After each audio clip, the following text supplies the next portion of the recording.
what do you think Putin's initial motivation was? Genuinely, there's so many different and conflicting stuff versus what he said, what most analysts think, that I'm kind of unsure what the objective was. So with Ukraine, I think the most obvious objective, to me at least, the primary reason why he invaded, was to keep Ukraine from joining NATO.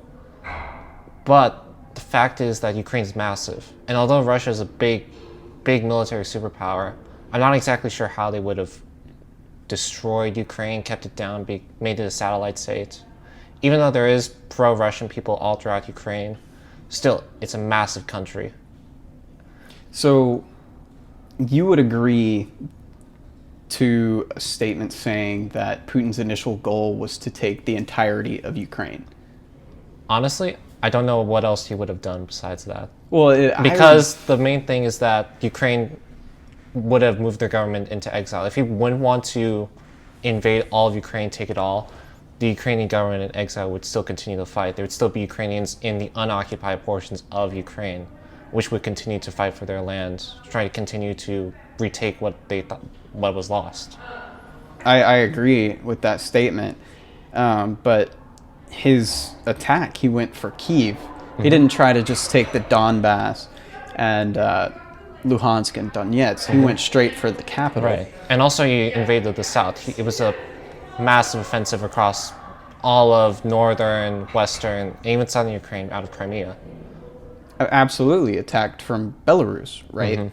So we can agree from what we think that Putin was trying to take the whole country. Or at least he wanted to take a significant portion. The primary reason why we're discussing this today is because you believe that there should be a peace deal. I'm sort of... Yesterday we did have a discussion, or a couple days ago we had a discussion about this. This is why we're here today. So I've been thinking about it, and I don't think it should be like a complete cessation of talks, complete ending of any sort of treaty negotiations. Instead, it should be terms that are favorable for Ukraine at any, like, that's the bare minimum that Russia could do. I would agree with you. I think we would have different definitions as to what would be favorable for Ukraine. Would you like to define what? At the bare minimum, Ukraine has to join NATO because Russia, throughout the entire war, this war has not been going on since 2014. I mean, this war has not been going on since 2022. It's been going on since 2014 with the annexation of Crimea and the defection secession of Donbass into their own little Russian satellite state. So ever since 2014, Russia has continually violated every single ceasefire agreement. Most obviously with the full-on invasion of Ukraine in 2022. You can argue, and probably is true, that Ukraine also violated it, but seriously, Russia, their invasion of Ukraine shows that they don't care at all for the treaty, and they have the means to bully Ukraine. So my main objection with any sort of treaty negotiation at this time is that Ukraine's security is not at all guaranteed. Any sort of paper that is signed, any sort of treaty, any sort of ceasefire, would probably be broken by Russia. Not in the years following, but like maybe in the decades following.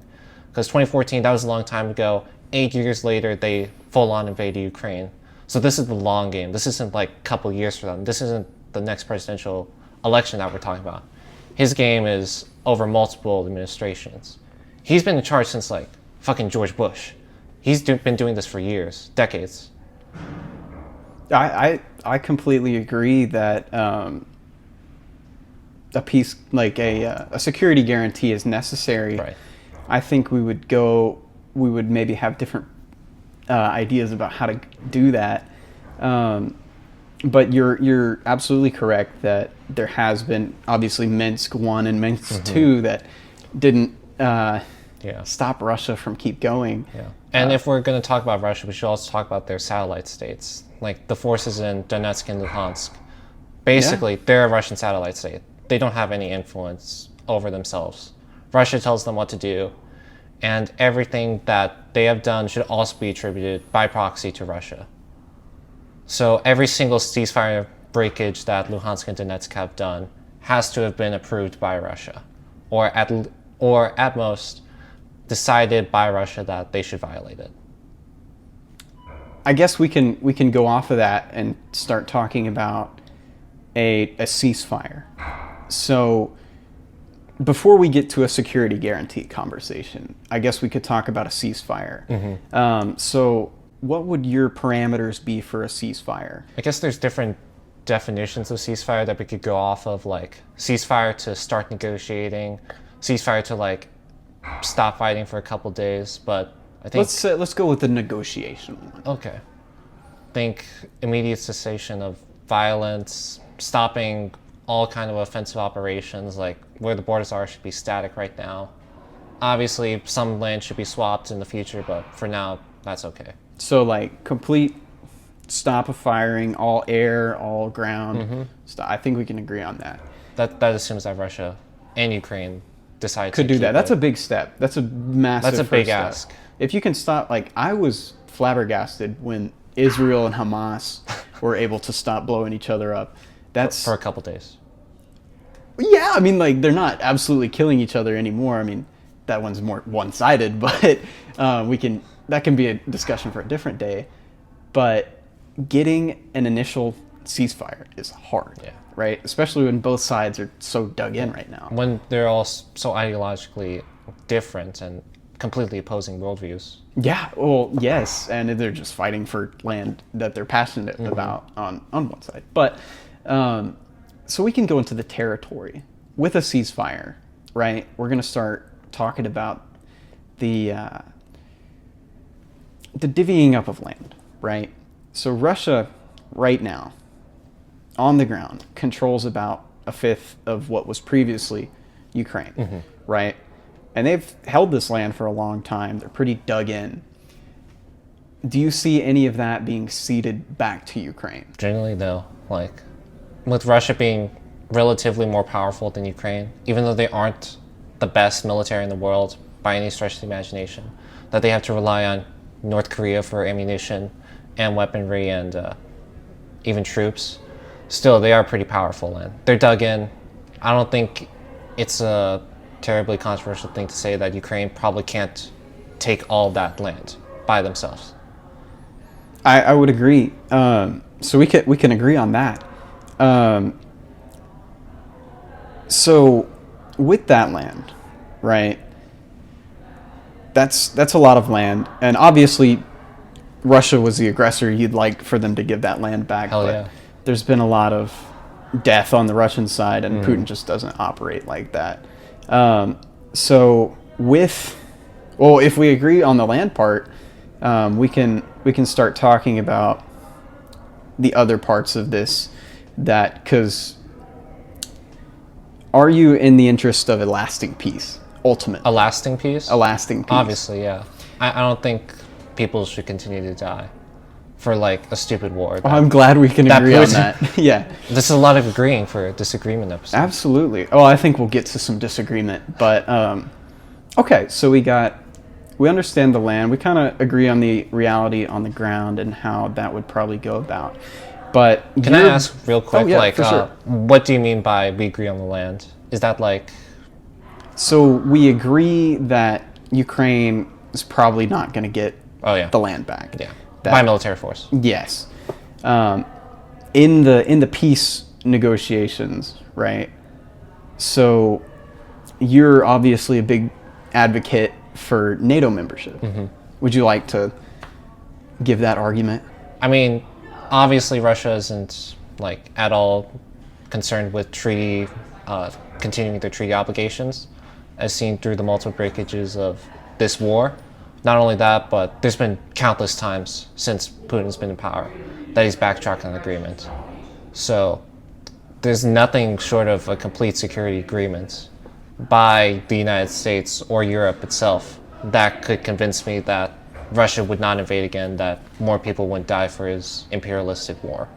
I think there's empirical evidence for that because Russia invaded Ukraine, not the Balkans, or excuse me, the Baltics, who are yeah. in NATO, like Latvia, Lithuania. Right, and there's those countries are like 3 million people tops, like each. Yeah, they're very So small. there's absolutely no chance they would survive a Russian invasion. I mean, they could, considering, I mean, like at the start of the war, most people didn't expect Ukraine to win or keep existing by this point, but they have. But I don't have too much faith in like a million. Yeah, 3 million. I think Russia, if they really wanted to, could definitely take an Estonia, right? Yeah. But since they're in NATO, Russia didn't touch it. Right. I guess my question would be, why would Russia invade Ukraine and not the easier to get Baltic nations? We would say NATO, right? Right. That's a giant deterrent. Yeah, I think that's the sole reason. Okay, so we agree on that. And I think even the Baltics probably have about the same strategic aims. They're both like, I don't know if, actually no, they're not warm water ports, but NATO territories like within 200 miles of not Moscow, St. Petersburg. Yeah. And that's a pretty big kind of a check on Russian military power. I've been thinking about this a lot, and there's a lot of parallels between like the United States and Vietnam and this Russia Ukraine. I feel like it's a big sphere of influence thing. Okay. I feel like I kind of agree, yeah. Yeah, We're I mean, kind of in a modern Cold War at this point. absolutely. I'm kind of shocked that we aren't like seeing major publications call this the Second Cold War. would you call this a proxy war?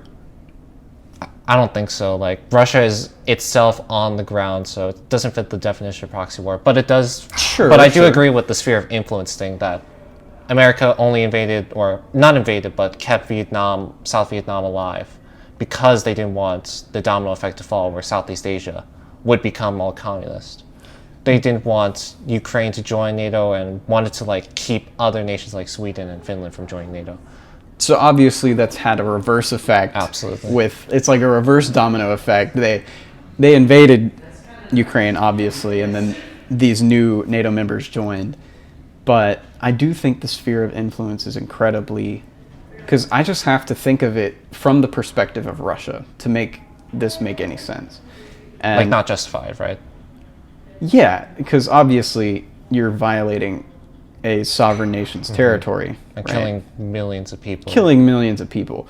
You got to have something, because contrary to what a lot of people say, I think Putin is a rational actor. I think so too. He's one of the smarter dictators, like in how he represses his population. But I don't know, like the way he's been using his military, it just seems kind of illogical on any face. Because fear is one of the biggest like factors for doing stuff for humans. And Sweden and Finland like joined NATO because out of fear of Russia invading them too. Like both countries were opposed vehemently to join NATO. Most of the population were against it. But since Russia invaded, since that fear that they could be next occurred in their minds, right, then they did a complete 180. I think Putin is afraid. At least at the start of the war, I think Putin was afraid of the United States. I think there's an obvious power imbalance that he was feeling with just NATO and Europe being there than the United States. I would make the argument that Europe is relatively safe from Russia. Really? Like I would. Because they're in NATO or? Because of NATO, he didn't invade the Baltic countries, right? Right.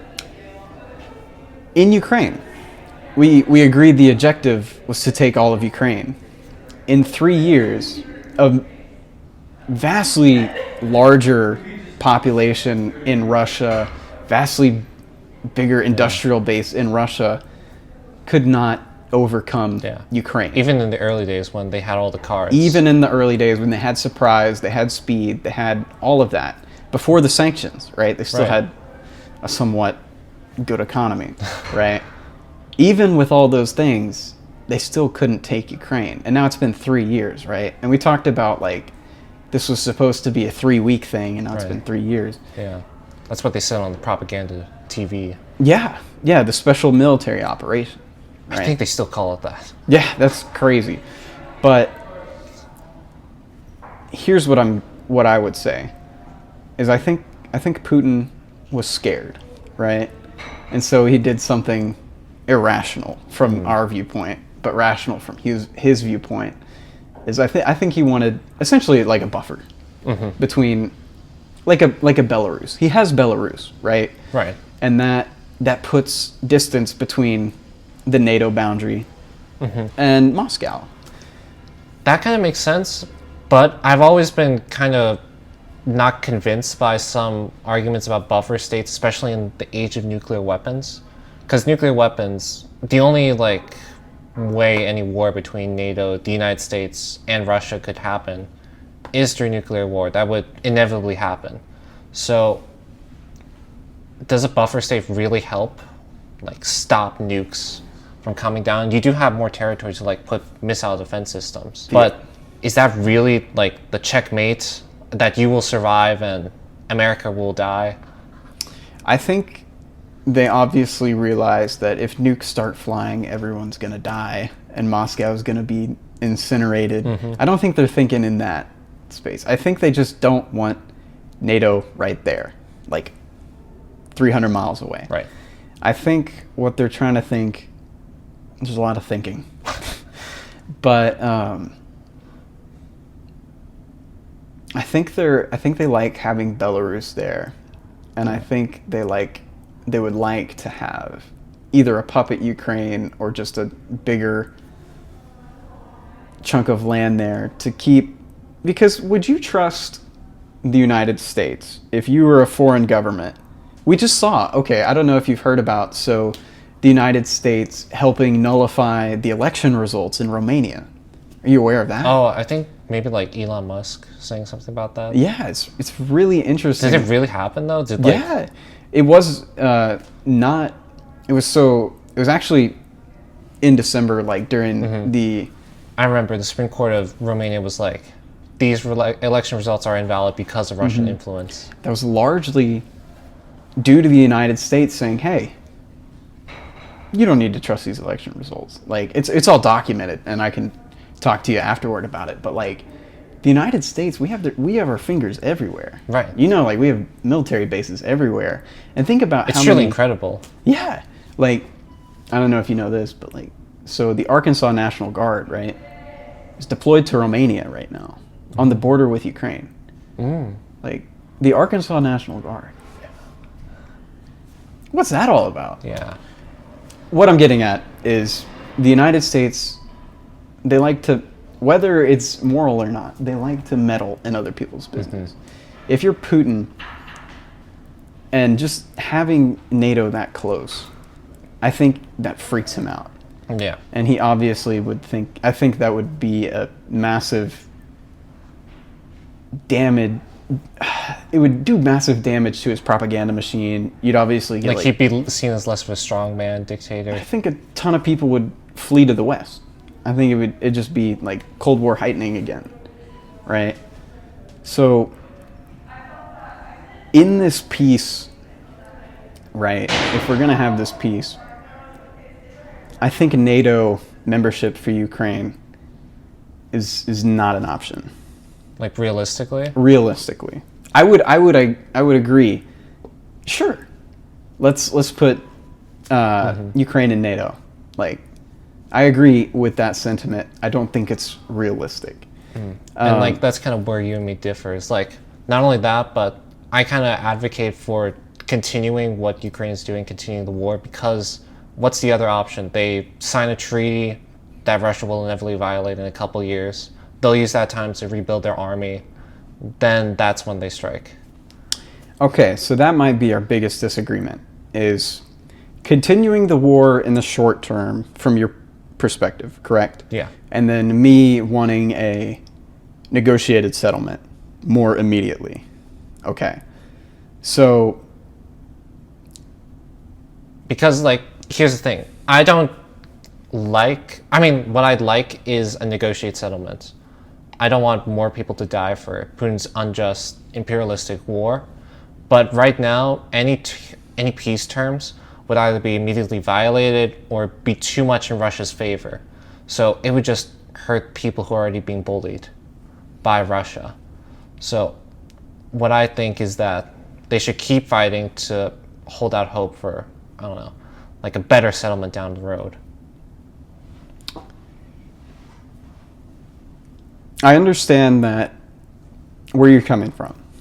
Where I differ is I have to think about it in the sense this war has been going on for 3 years. Yeah.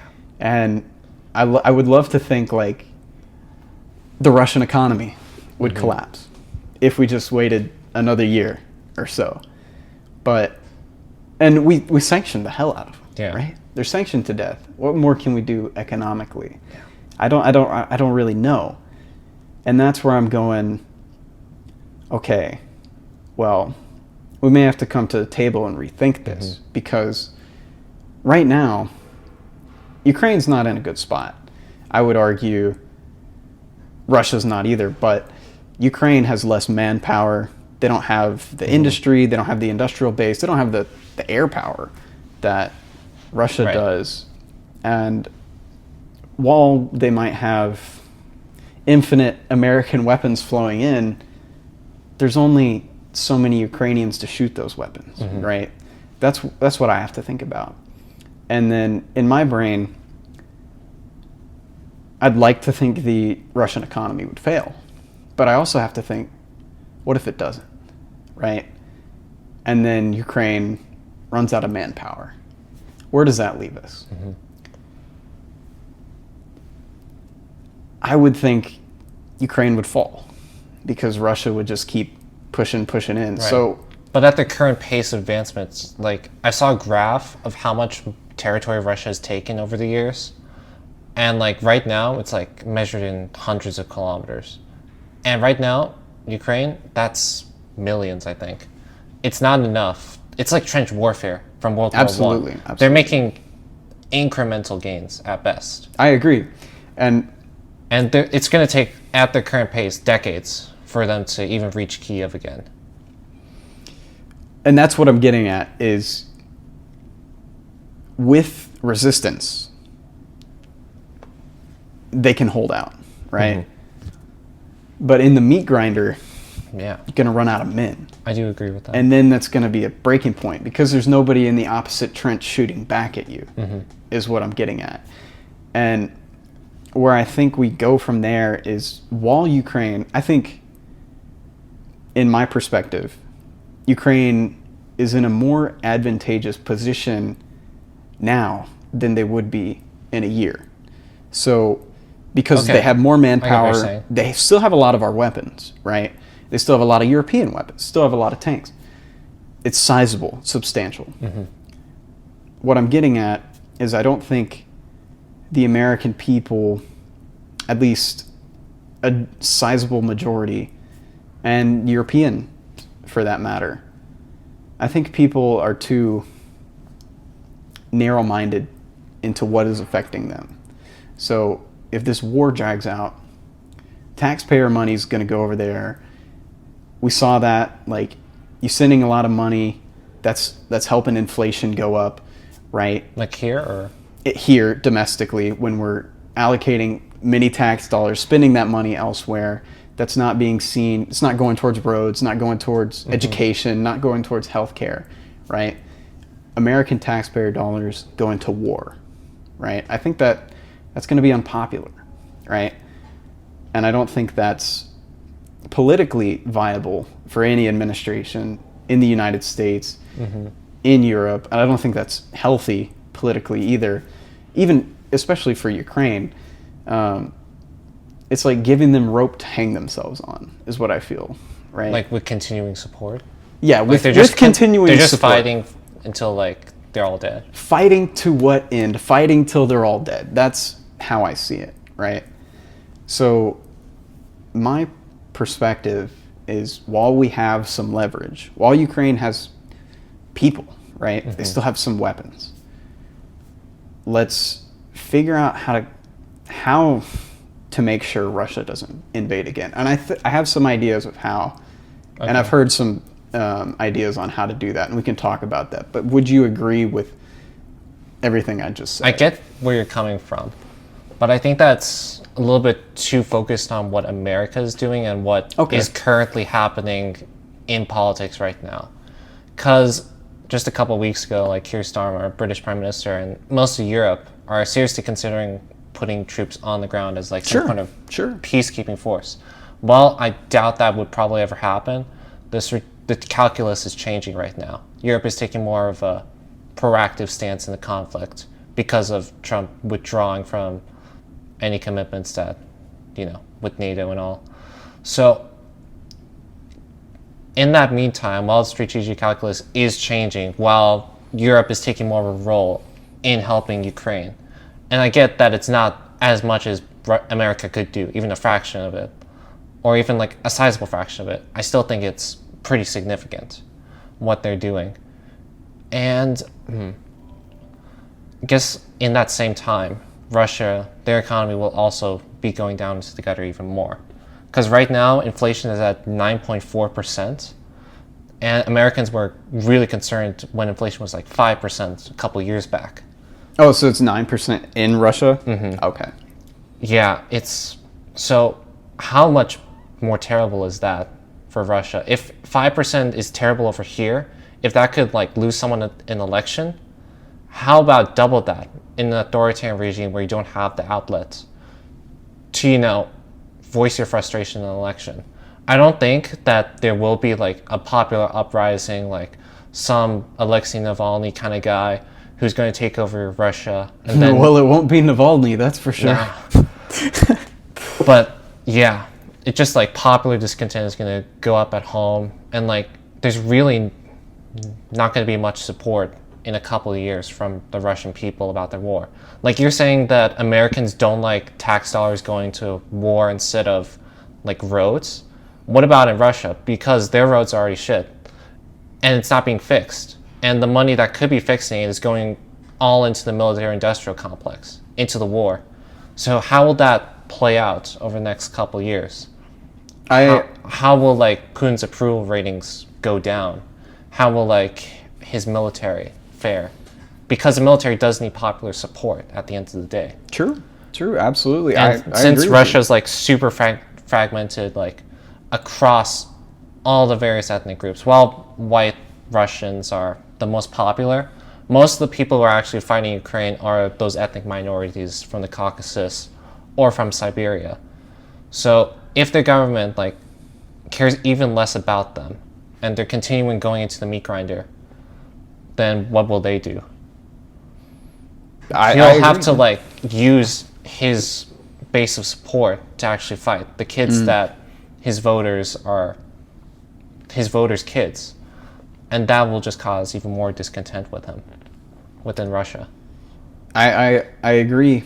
I think the main difference in perspectives we're having is really the time frame and then the cost of that time frame.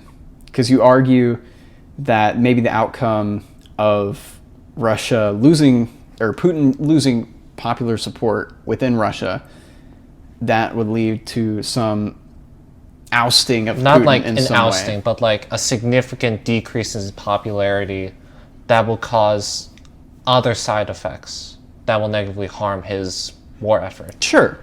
Because I don't think like some guy as powerful as Putin could be toppled. And at you least could right think now. too, like also, like if there was a large uprising in Ukraine, within Russia, and then say Putin has to draw his troops from the front line. Oh, absolutely. Right? And then Ukraine could take that land back. It doesn't have to be a big uprising. Think about that. Like, I agree. I think I just can't underestimate the power, the control that Putin has within his own country. An authoritarian, like he is an authoritarian, and he has. We've all seen it, like the buses that just. There's police that get out and they round up people and they get. I've talked to Russians who've seen that. But how long could that like really go on for if popular discontent continues? I agree that you can't arrest every single person. It won't go on forever. I agree. I just think that would take too long. Okay. That's my perspective. And I think, like, I hate war. I hate the idea of war. I understand that. And I hate the idea. I get the same. I really hate war. Of young people. I mean, we don't like war, but I just hate the idea of young people, especially like the entire generations in Ukraine just dying, right? And Like, there's not many of them left. I want Ukraine to save their generations so they can actually do like things in peacetime and like. But be my problem regular with that humans. is that Russia probably won't let them. Yeah, that's Because their that's- treaty, they obviously violate every single treaty. and that goes. And they to, still want Ukraine to surrender for their war aims, whatever they are, to be gained by them.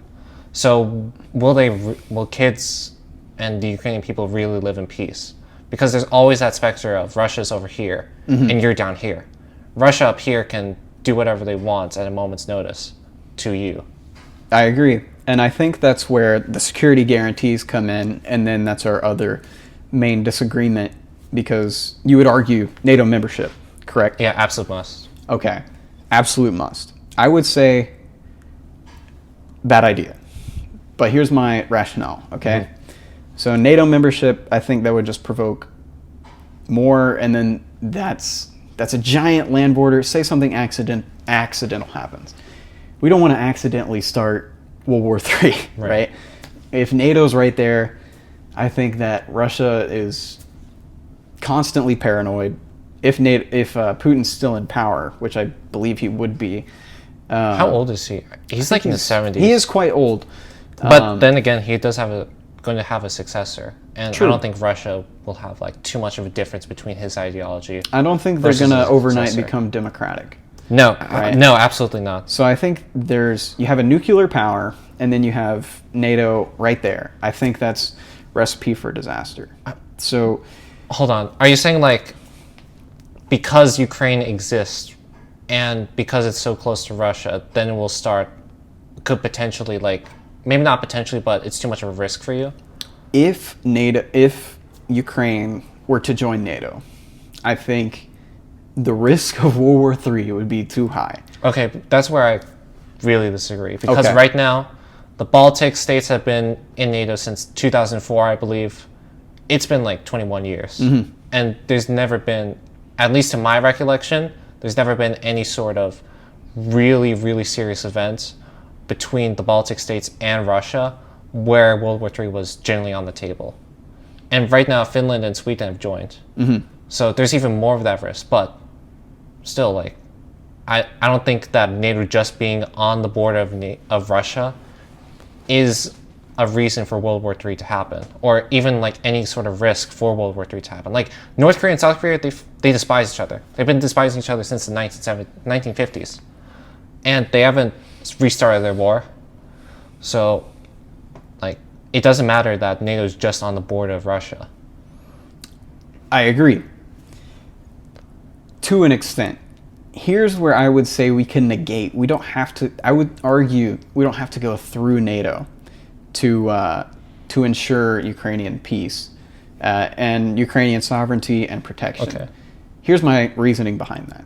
So we brought it up a little bit earlier, but sort of the shifting of Europe in taking on like the responsibility of guarding Ukraine, right? Right. So what's Trump's biggest argument with his biggest beef with NATO, if you will? Oh, you're not paying enough. Yeah. You're not But he's paying moving the enough. goalposts now. Like 5% Right. isn't enough. So he said 2%, now he's saying 5%. But I think his whole thing with that is obviously the United States spends way more than anyone else on defense by a lot. It's like close to $1 trillion, right? yeah. And obviously, I think Trump's brain is like, well, China is a much bigger threat than Russia is in his brain, right?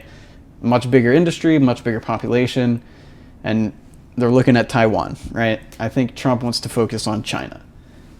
And what I think he's saying is, under NATO protection, you have United States protection. I think he's saying, so think about this.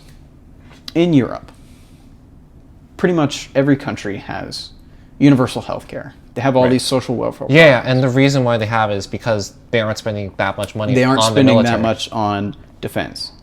And I think what Trump's trying to say is, hey, you can have these fancy, like, all these public option type things, but you also need to be able to defend yourself. because we need to focus on other things ourselves.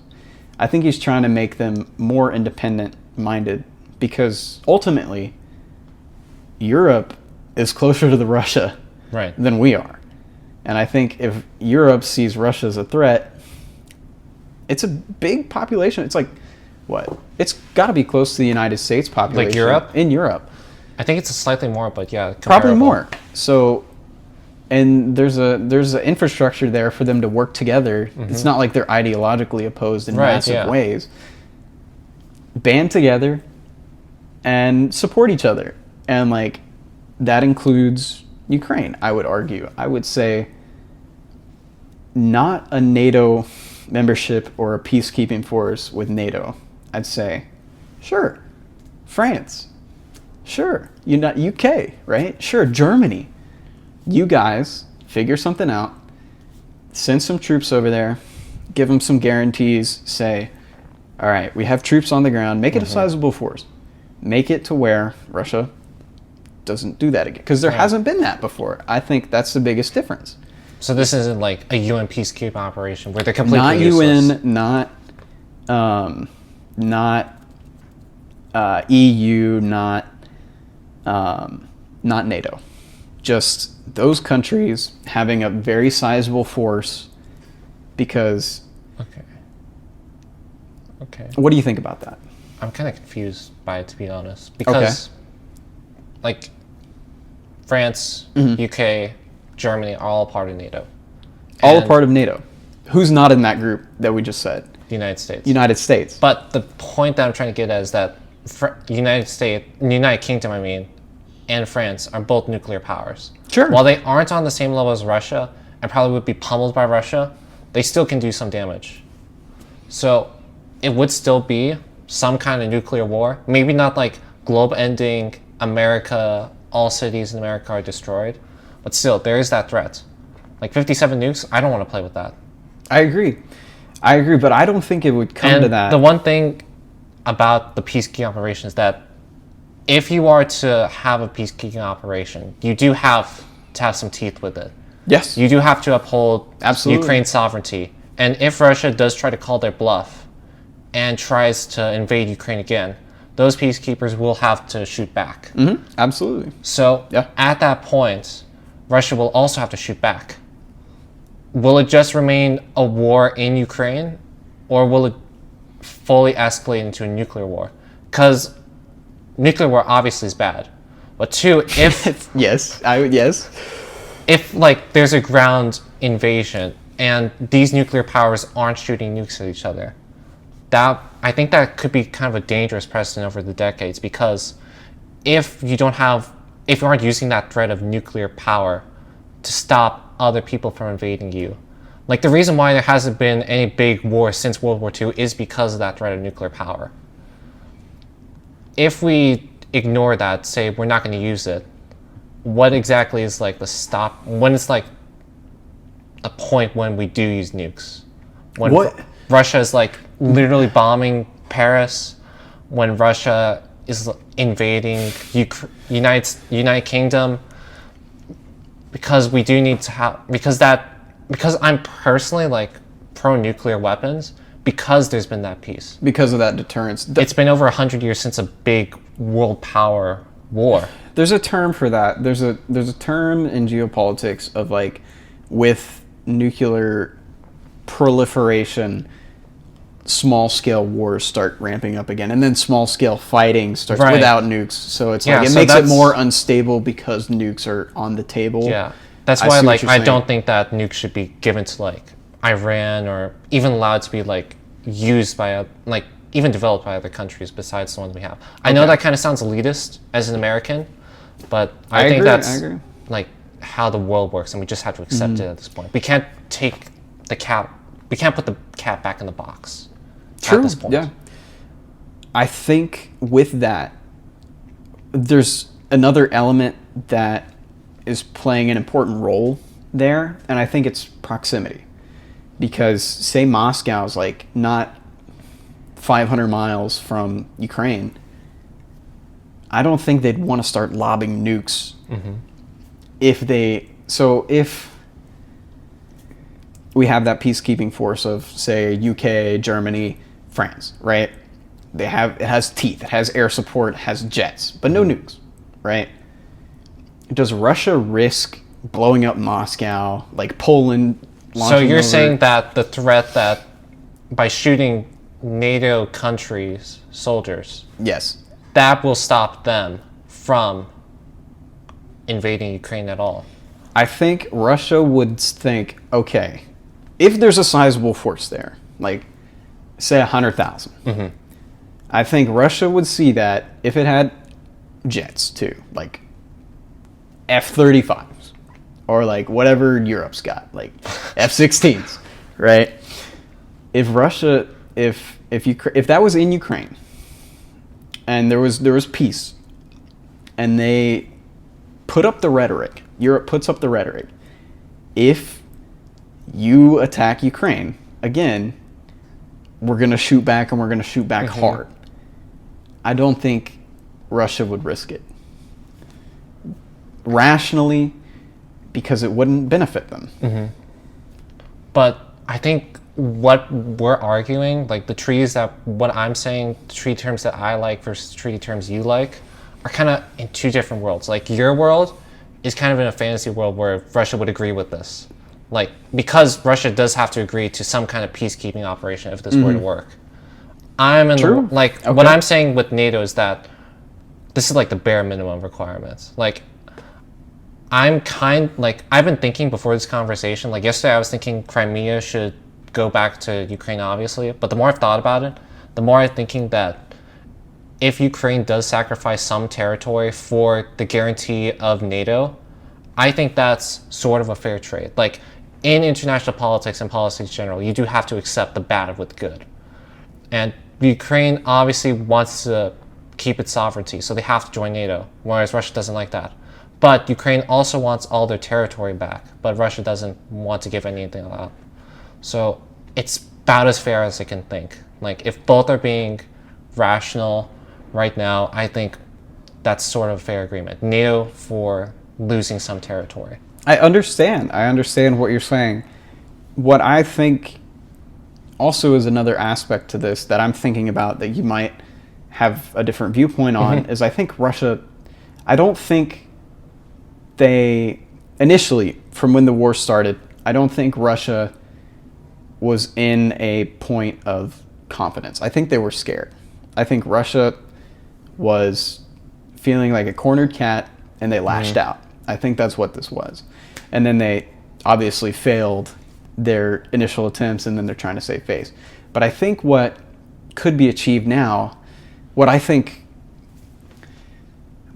our main disagreement is I think your solution, although viable in certain ways, would further antagonize Russia. And I think in my brain, we have an opportunity to thaw relations with Russia to where we can trade with them, to where we can integrate them in with Western society and start I just don't start think a that partnership. can work. Because I've been thinking about like the parallels between like that kind of solution by like reintegrating Russia into the community, in the world community, and like how we began trading almost immediately back with the United Kingdom after we gained independence, because we wanted to get back into that system. Like that, in retrospect, obviously America should have kept trading with Britain, like, because I'm like super divorced from that conflict and don't have like strong opinions about despising Britain to such an extent that I would rather be poor than be rich because I'm trading with Britain. But sometimes I think in this case, it just can't work out because Russia right now, the only thing that Russia really has done for Europe since the fall of the Soviet Union has given it free gas or cheap gas. Cheap gas. Which is why Germany was still super competitive and why it's becoming uncompetitive, because they can't produce enough cheap stuff. And that's why Volkswagen is like closing their factories, why so many prices in Europe have gone up. That's really the only benefit I've seen with Russia to Europe. And I don't we've tried this before. Like after the fall of the Soviet Union, Bill Clinton and Boris Yeltsin, like had a good relationship, right? They were actually good friends, and I think Boris tried to integrate more into the Western sphere. Like NATO membership was actually on the table at that time. Yeah, yeah. We've tried before, but it didn't work out last time. And there's also such hostility from the propaganda that Putin has been pushing for years at this point towards America, towards the West, that will any Russian, like, will there be enough Russians in the future to really think that folding with the West is a good idea rather than just being on their own? Because from my perspective, like, if I was in, if like America was the pariah in this case and Russia was like the NATO to me, would I really want to go to like the enemy side? I would never. I think I completely understand, and I think the Western culture, for better or worse, is just the dominant culture anyway, and I think right, absolutely, the capitalist system that the West has in comparison to Russia, whatever Russia's oligarchical monopoly nightmare fuel they have going over there, crony super capitalism. Yeah. I think the American sort of liberal democracy is more attractive. Okay. And I think Russia's just captured right now by Putin and the oligarchs. There's like a big thing that I've seen throughout like Russian history. I saw this countless times. Russia really has never been a democracy in its entire history. They were super late to industrializing, first off. Yes. They still had like an absolute serfdom monarchy in like the late 1800s when practically every other European nation decided that was a terrible idea. What else? Right now, there's still a dictatorship in Europe, one of only two. Maybe like a couple others, but not as severe. Russia is definitely the most severe and most oppressive autocracy in Europe at the moment. And the only time they've ever flirted with democracy was in the 1990s. And about 3 years later was when the Russian parliament was stormed by Boris Yeltsin because parliament was against his presidential powers. So he decided to send in the military. Mm-hmm. And that's when Russian democracy really died. Yeah. So throughout all of Russian history, every time there's always been an attempt at democracy, like even before the Bolshevik Revolution, I think like even after the Bolshevik Revolution, there was like elections, but the Communist Party decided that we're going to null and void that. So from my perspective, Russia really can't be a democracy under these conditions. I would love for it to be democracy. I would love for it to become part of the Western sphere, but through all the historical evidence, I can't see any possible way. I definitely agree with you with the precedents.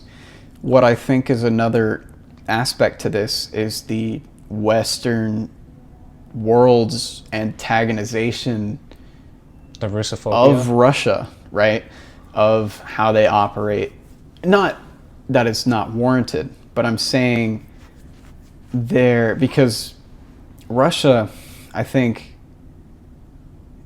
the United States truly viewed, and the West viewed Russia after the Soviet Union fell as a viable competitor, as a threat, per se.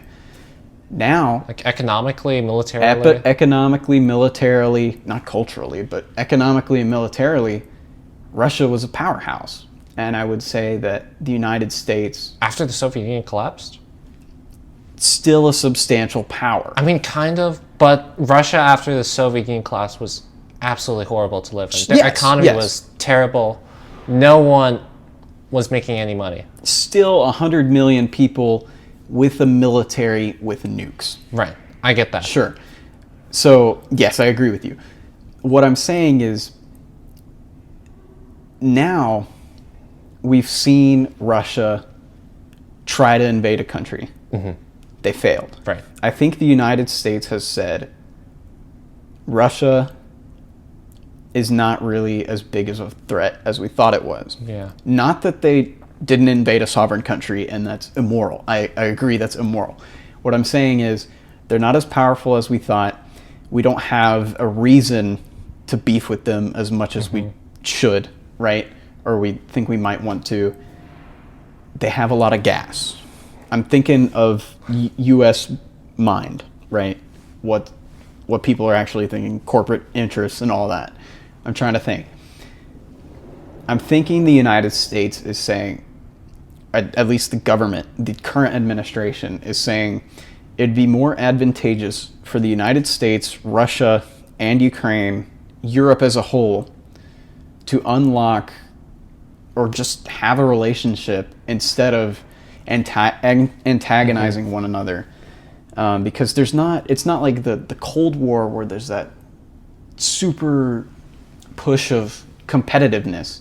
It's just kind of like we're doing our thing and we're like sanctioning the hell out of Russia, and then Russia's invading another country. Yeah. We're not working together. And I think the United States realizes that, hey, they're just kind of scared of us. So what you're saying is that if we just let them back, well, not simply just, like more complicated than what that word means, but if we integrate them back into the world community, if we start trading with them, if we start having those conversations, and I think it's just one of the weird things about Trump is like Biden obviously loved NATO, right? Right.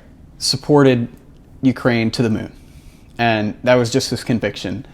And he came from that time, that era. Yeah. Trump operates much more.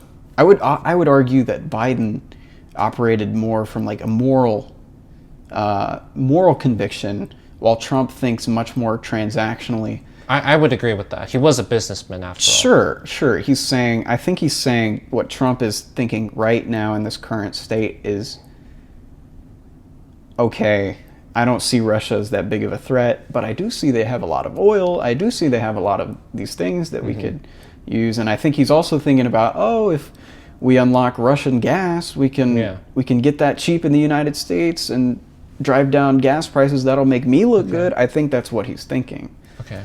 Do you see where I'm going with this? I really disagree with that. You disagree? For okay. like two main reasons. Do you understand where I'm coming from? I do. Okay. But what I disagree on that is because this has already happened with another post-communist country with like billions of people in it, China.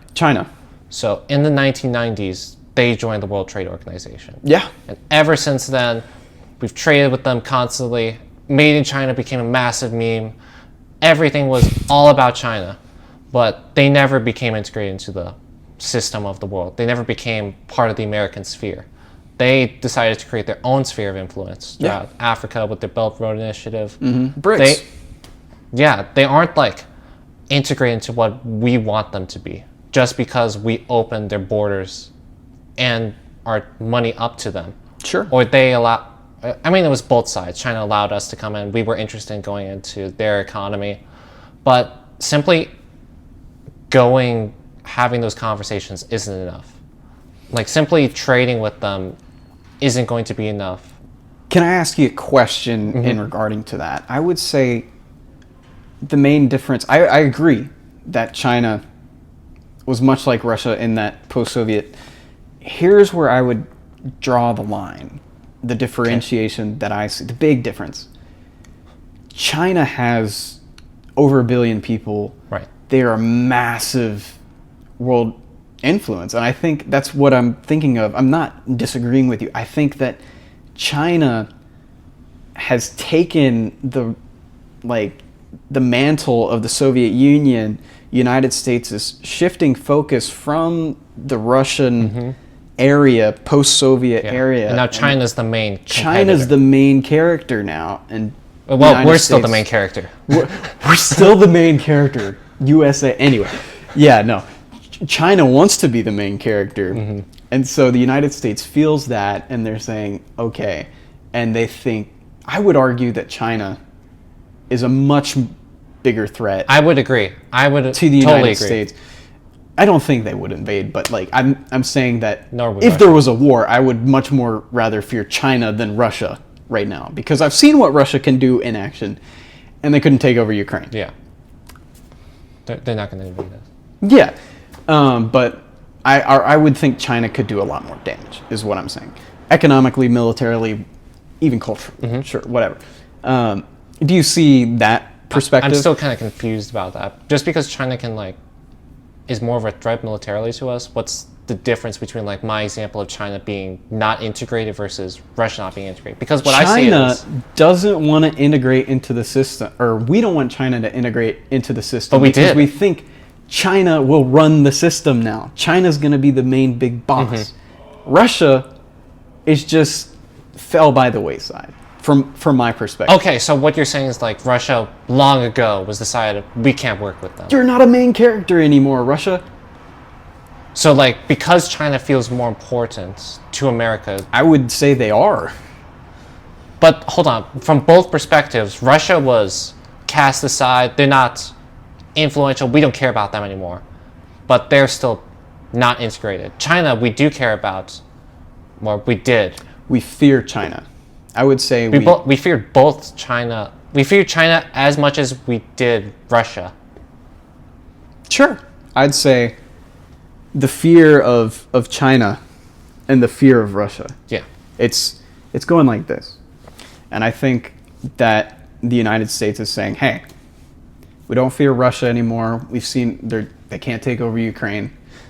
Let's get their gas. I think that's what the United States is thinking. It's a very transactional relationship. Russia doesn't feel valued, and then if they don't feel valued, there's no I know They're this that is emo kid in the school cafeteria. Yeah, because I was kind of thinking about that when you were saying Putin was kind of a cornered cat.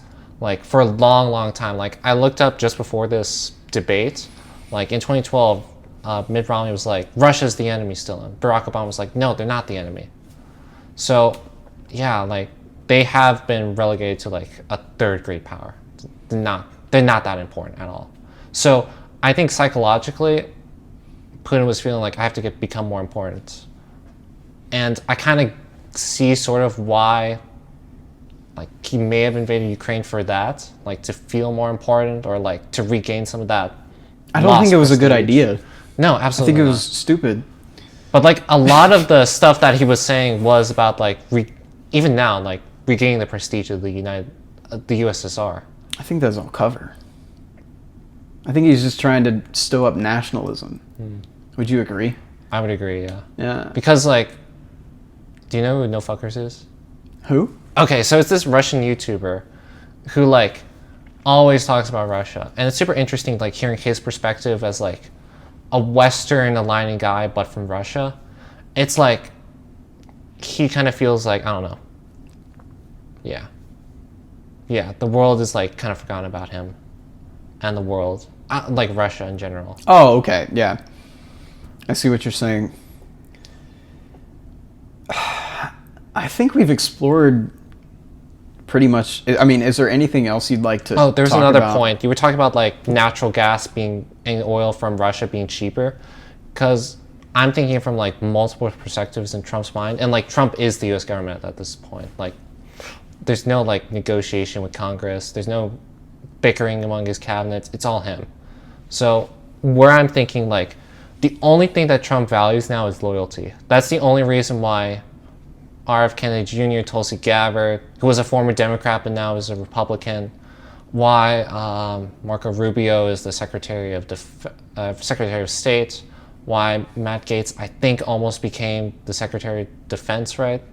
Attorney General, I think. Yeah, AG. Yeah, AG. But now the person who is the AG is totally Pam Bondi, loyalist. Yeah. Right? So he only values loyalty and ideological alignment. That's why he only talks to far right parties in Europe. Why Musk is talking to the AFD instead of the SBD. He's the only thing he thinks about is loyalty. So with Russia, both Putin and Trump are pretty ideologically aligned. Both are pretty similar and in the loyalty aspect, I would agree with you. And I think Trump genuinely admires Putin and how much control he wields. He wants that control of America. I would agree that I think Putin. I mean, Trump, not Putin. I think Trump definitely wants to have. I think anyone in that well, maybe not anyone, but I think once you get up to that level of power, there's that certain desire for more. And I think Trump is very susceptible to that because he's a very transactional person. What I'm thinking of with Trump's logic is, I would argue, I'd ask the question, what's Donald Trump's biggest political liability right now within the United States? I would say it's 100% gas prices, 100% grocery prices. Okay, and the reason why, like, the loyalty part was kind of a prelude to this, right? Because natural gas from Russia, like right now, I think gas, he could do much more than just like negotiate with Russia for cheaper gas. Like Venezuela is right there. I mean, I know it is a communist country, and Hugo Chavez is a piece of shit, and he would kind of sell out whatever moral, like, he is aligned himself with the Republican Party, but he doesn't really care about that. He only cares about winning elections. That's why Biden lifted some sanctions on Venezuela back a couple of years ago, I think, or maybe just before the election even, to get oil prices down, to get gas prices down. So I don't think Trump is too much, like, he's not ideologically aligned or convicted enough to completely stop negotiating with Hugo Chavez or any other country in the world. So Russia, I don't think would be like his go-to guy. Like, he could probably like negotiate with many other countries before having to go to them. And I think there's also this like clear violation of what he said on the campaign trail versus what he would do with Russia. Because he always said America first, tariffs on Canada, but those tariffs on Canada and Mexico are dropping the stock market right now. The U.S. is, I heard today, is actually intended to go into a recession pretty soon. By like not just like by anyone, but the Fed of Atlanta said that. So, I don't know.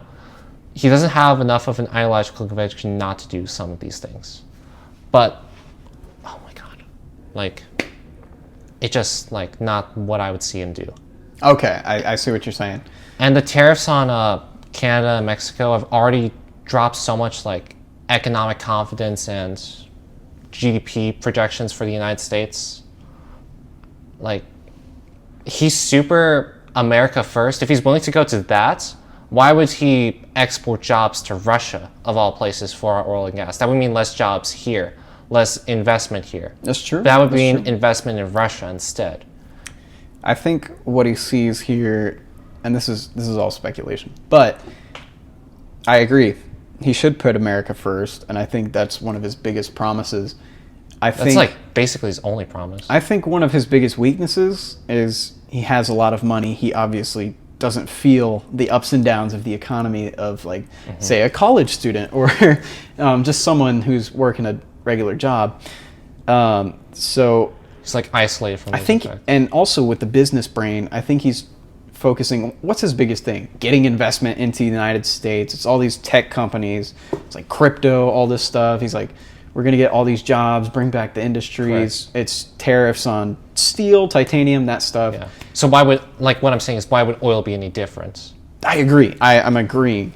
I'm saying, I think that's a fault that I think he's not doing that right. I think he should first get prices down before you try to get the industry back.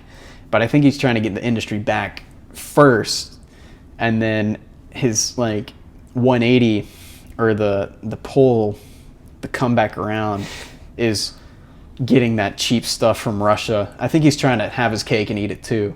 Like, I'm going to get all the industry back, I'm going to make peace with Russia, we're going to get their cheap stuff, and then prices are going to be low and everything's going to be great. Maga gaga, maga goo.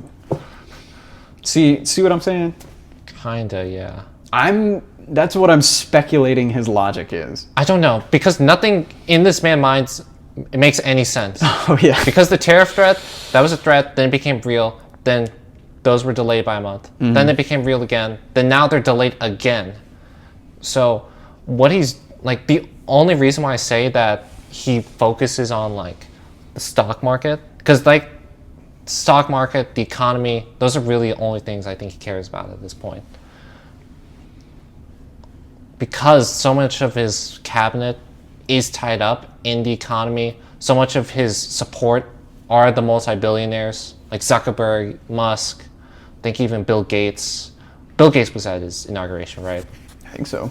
Yeah. There's a lot of billionaires. Yeah, so he needs to retain those kinds of people to support him. Otherwise, it is his last term, but he's still fucked if they're against him. He wants to be remembered positively. He wants to have a good legacy, and that's what I don't understand. Stop serving the billionaires. If you serve the people, oh my God, economically, you would be so popular. They build statues of you that you didn't commission. They'll build statues of you in San Francisco. If you get the gas price to hit in the $1 again, and you sustain that, he'd be the biggest thing since sliced bread. But he wants to serve the billionaires. All right, and that's an issue that both parties have, and that can be a discussion for a different day. But I think we've explored about as far as we can go in one night. I'd like to ask you one last thing before we close, and that would be, have you seen the JD Vance memes, and which one is your favorite? Pretty please. I don't know, I've always seen the baby face comparisons, but in the recent weeks it's been off the fucking charts on Twitter. It's been going crazy. Have you seen the lollipop one? I think so. Yeah, no, there's a lot of them, but really appreciate your insight, man. Dude. That was a good discussion. It was. Hell yeah.